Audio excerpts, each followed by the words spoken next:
No maid, no valet, no nanny even. It's 1927. We're modern folk. The movie is a big success, and we're coming into this sort of DVD cycle, and there's even talk of a sequel. When did you guys realize? I mean, you came in kind of later in the series, but you were there from the beginning. When did you realize sort of like this was a phenomenon? Like the show was really going well. Yeah, I was trying to remember this recently. I remember, I think somebody, Hugh or Dan or somebody, went to America and came back and was like, it's really big out there. People are watching it out there. And we were like, really? And I remember we got an email the first week with the viewing figures for the first episode, and they were really good. But it was like, oh, but sometimes they go down again in the second week.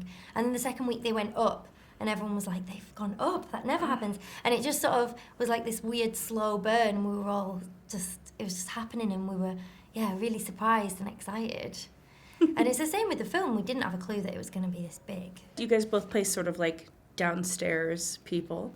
Did you learn anything about service from the show? Like anything you've taken into your lives? Like, are you like, this fork is wrong? Oh. I'm very good at cooking eggs now. The one thing that now happens is that whenever someone else is pouring a bottle of wine in my vicinity, they have to say the joke, oh, you should be doing this. Oh my God, I get that all the time. If someone's pouring tea or doing anything with tea, I forgot, that always happens. Can't believe I'm pouring it, you should be pouring it. You should be pouring it for me. That's the only thing that stayed with me, really, because I don't really do that much silver service.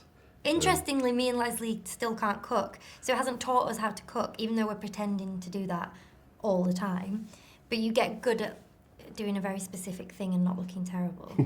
Whereas you actually learn how to do a full thing. Are you any good at pouring wine, or should other people be doing it for you? I'm pretty good, but not from Downton, from years in between acting do jobs and working in a bar.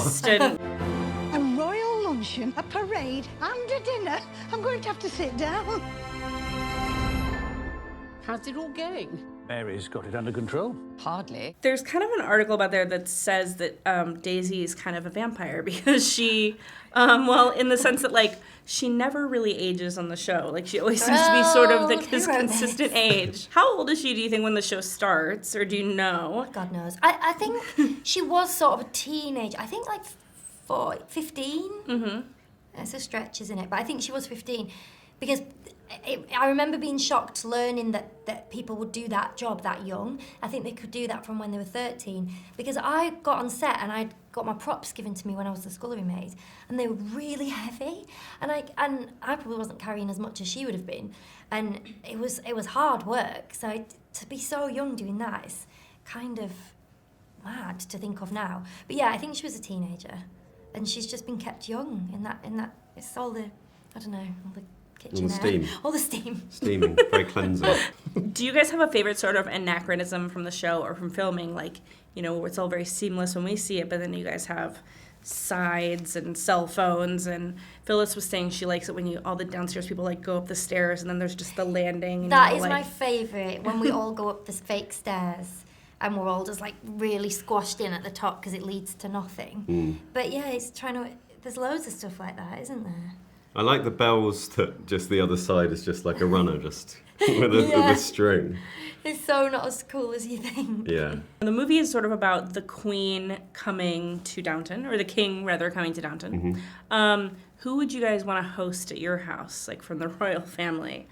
It's just, well, from doing the film, like, no one. It seems a big old job hosting a royal, doesn't it? Especially from the kitchen's point of view. It was a lot of food. Although they really wanted to do it. We had to get our heads around that, the fact that they really wanted to serve. Mm-hmm. We were like, why do they not want to just put their feet up and let these other people do it? Yeah. And it was so because it was like the FA Cup them. final. It was like the biggest thing they could do there. It's like, cool, you get a vacation. Yeah. Yeah. That was sort of our immediate thing, wasn't it? And learning that actually this was huge for them. And it was such a big deal. And their standing in the community, they got to say they did this. Even like Mark Addy in the shop saying that he'd sold the food that would then be served to the Queen. That was like the biggest moment in his life. So yeah, we understood that, didn't we, as we were filming it, that it was very important to Mrs. Patmore, for example. It's like her career moment.